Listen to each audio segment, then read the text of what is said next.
In 1977, astronomers intercepted something they couldn't explain. A 72-second burst from deep space. And then silence. No source, no repeat. For almost 50 years, nothing. Until now. It's back. Louder. Stronger. And this time, it came with coordinates. The location? A classified zone in the Nevada desert of every public record. But the scariest part isn't that it returned. It's that it might be listening back. What is the echo?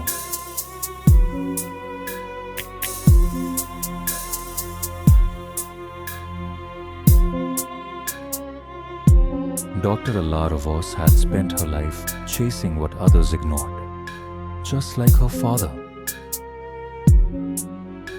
Dr. Elara Voss wasn't just an astrophysicist. She was obsessed with what others ignored and haunted by what her father once believed. Her father vanished in 1999 after claiming he had decoded part of a transmission not meant for Earth. Now, the signal was back, and inside it, she saw a pattern no one else could. It wasn't just a signal. It was familiar, ancient. These symbols hadn't been seen in 6,000 years. One word appeared inside the frequency, not a voice, not language, but something else. Coordinates buried in static, clearer than ever before. Someone or something wanted her to find it. The coordinates led to an unmarked zone just outside the border of Area 51. No official records, no path on satellite maps, but something was buried here, and someone wanted it to stay hidden. She found it, evidence that someone had heard the signal before and tried to erase it. There were no people, no logs, but the walls were etched with something, and the air buzzed with energy that shouldn't be there. On the tapes, voices, testimonies, panic. They spoke of something they couldn't contain, a frequency that was alive. And from that moment on, she knew she wasn't alone out there. She played the first tape, the screen flickered, and someone started talking. He said it wasn't just noise, it was watching him, inside his thoughts. And then he broke, right on camera. Same pattern, same frequency, 48 years apart.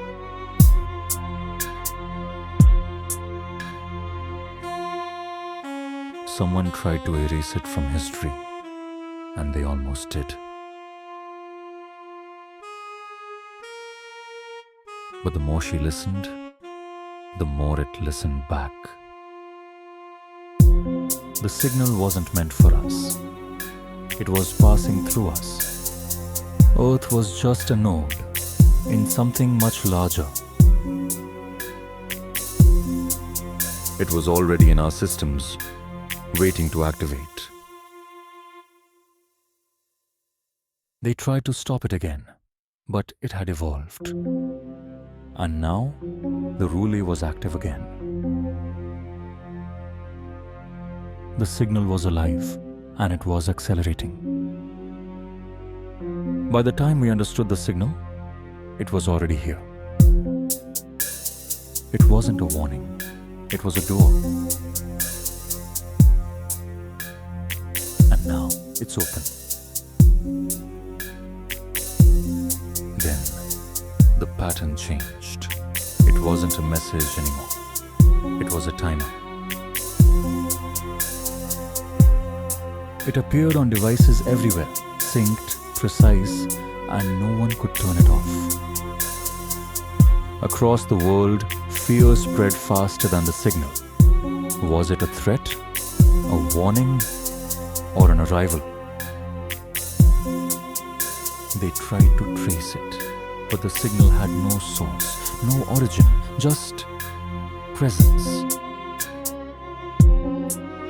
Across the world, fear spread faster than the signal. Was it a threat, a warning, or an arrival? And then, the timer began to move faster. Whatever this was, it didn't arrive. It had always been here, waiting for us to notice. She began losing time. Hours vanished. Footage showed her staring, unmoving. She'd started saying things without knowing she was saying them. She began hearing it, not with her ears, with her thoughts.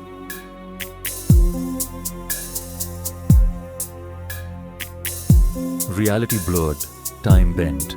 The world she trusted started folding in on itself.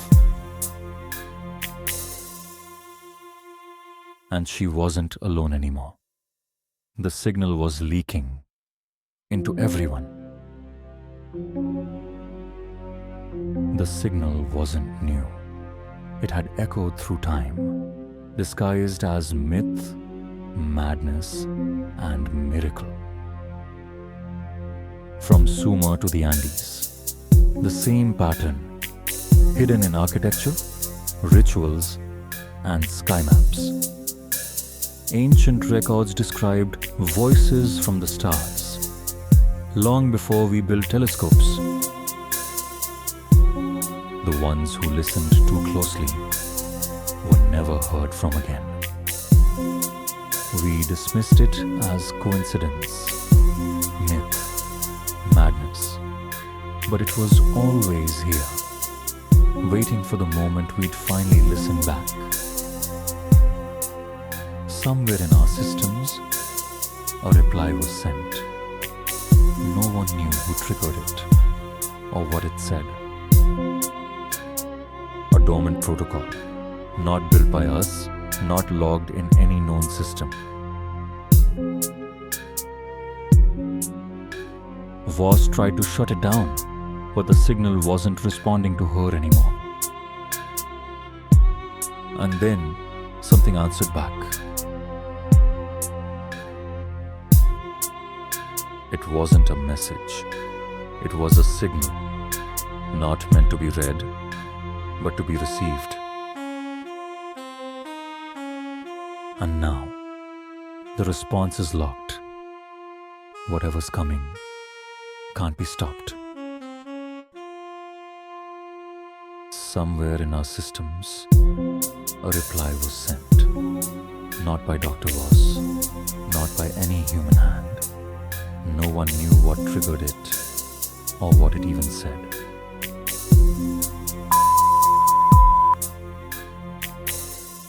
But the signal left Earth. It bounced back into the void.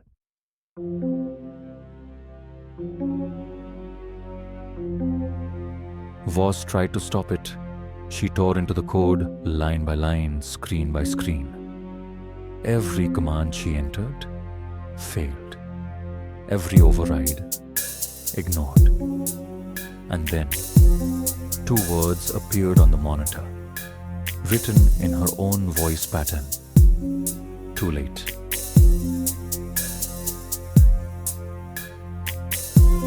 And then, nothing.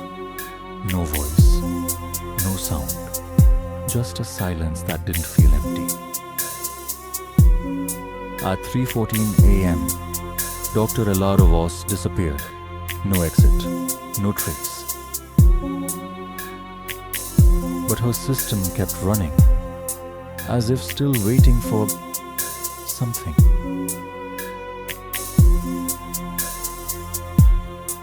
And just before total blackout, a new signal appeared.